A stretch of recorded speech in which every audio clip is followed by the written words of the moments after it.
Students, ये question second part है और ये पैसेज बेस्ड क्वेश्चन है जिसका हमने पहला पार्ट ऑलरेडी डिस्कस किया है।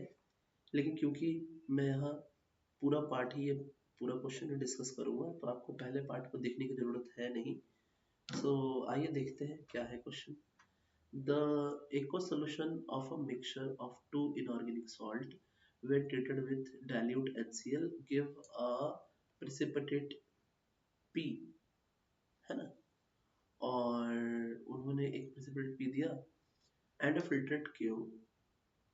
The precipitate P was found to dissolve in hot water. तो यहाँ तक की बात को हम पहले क्लियर कर लेते हैं कि कुछ तो हमारे पास सॉल्ट्स थे, है ना। दो सॉल्ट्स के बारे में बात कर रहे हो, उसको हमने HCl में, है ना, ट्रीट किया HCl से और HCl में मिक्स किया, ट्रीट किया जो भी, और फिर हमें एक प्रेसिपिटेट P मिला। और ये जो प्रेसिपिटेट P है वो वार्म वाटर में डिजॉल्व होता है, वार्म वाटर में डिजॉल्व हो जाता है। तो पहले तो हमें ये समझना है कि HCl जो है ना वो ग्रुप 1 का रिएजेंट है और ग्रुप 1 में सिर्फ एक ही ऐसा सॉल्ट है जो वार्म वाटर में डिजॉल्व होता है, जो कि है PbCl2। यस, यानी जो हमारा P है वो वार्म वाटर में डिजॉल्व होकर के ये एक्वस बना लेता है और यही PbCl2 नॉर्मल वाटर में क्या होता है, ये हमारा प्रेसिपिटेट होता है। ये बात हमें ध्यान रखनी है। तो P तो क्लियर हो चुका है, लेकिन इसके आगे एक Q आता है फिल्टरेट। अब ये जो Q होता है उसमें अगर हमने H2S डाला किसी एसिड के साथ, मिनरल एसिड बोल रहे हो, मिनरल एसिड के साथ, ठीक है ना। तो मिनरल एसिड के साथ डाला तो कोई चेंज नहीं हुआ, नो चेंज।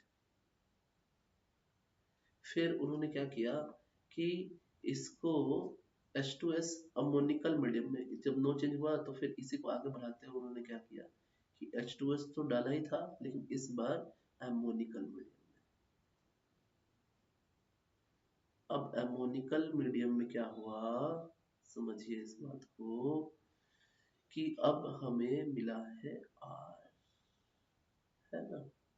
और ये R जो है वो देता है S in the presence of H2O2 and NaOH। यही तो क्वेश्चन है, अभी वाला क्वेश्चन यही है। अब इसी को हम एक एक स्टेप करके बनाते हैं, सारी बातें करते हैं। अब देखिए, जो H2S एसिडिक मीडियम में था, H2S इन एसिडिक मीडियम, ये ग्रुप 2 का रिएजेंट है, ग्रुप 2 का रिएजेंट है, ग्रुप 2 कटायंस का रिएजेंट है ये रिएजेंट। तो यानी कोई चेंज हुआ नहीं, ये बात अभी दिख रही है अपने को कि भाई उसके साथ कोई चेंज नहीं हुआ। यानी Q जो है, जो कटायंस है, वो ग्रुप 2 के रिएजेंट्स नहीं है, ग्रुप 2 नहीं है। इसलिए अब क्या किया कि इस बार ना हमने नेक्स्ट एमोनिकल मीडियम, और ये जो है, जो ये मैंने लिया है, ये ग्रुप 3 के रिएजेंट है। H2S in ammoniacal medium is group 3 reagent और ग्रुप 3 के कटायंस हो सकते हैं। अब आगे की बातें चले अगर, तो जो ग्रुप 3 में ये हमारे पास अमोनिकल मीडियम में है, अमोनिकल मीडियम में हम NH4Cl प्लस NH4OH लेते हैं, है ना। NH4Cl प्लस NH4OH लेते हैं और यहाँ जो भी चीज प्रेसिपिटेट होता है वो प्रेसिपिटेट होता है in the form of hydroxide. Yes, तो ये एक हाइड्रोक्साइड है।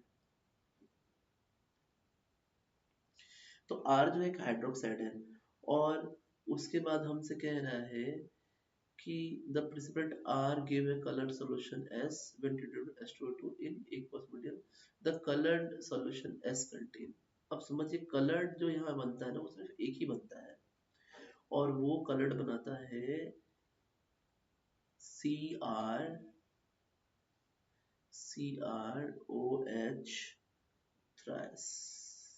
यस, जब हम इसकी रिएक्शन कराएं H2O2 के साथ और NaOH के साथ तो ये बनाता है Na2CrO4। ये येलो कलर होता है, बाकी सारे कलर नहीं होते, ये कलर होता है, येलो कलर होता है।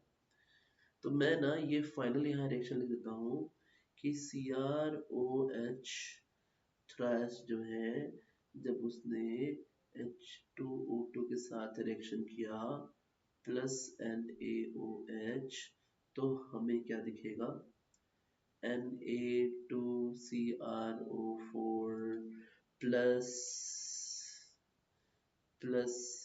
H2। हाँ जी, तो इसको ये दिखेगा और इसका जो कलर होता है ना, इसका जो कलर होता है वो येलो कलर होता है, बाकी और कोई कलर होते नहीं है। तो ये था हमारा, है ना। अब समझते हैं बात कि कौन क्या है। तो जो हमारा R है ये तो R है, तो R जो है वो S देता है, तो ये हमारा S है। तो अब ऑप्शंस चेक करते हैं हमारे पास क्या क्या ऑप्शंस हैं। तो हमारे पास ऑप्शन है ये है हमारा answer. Thanks subscribe for more.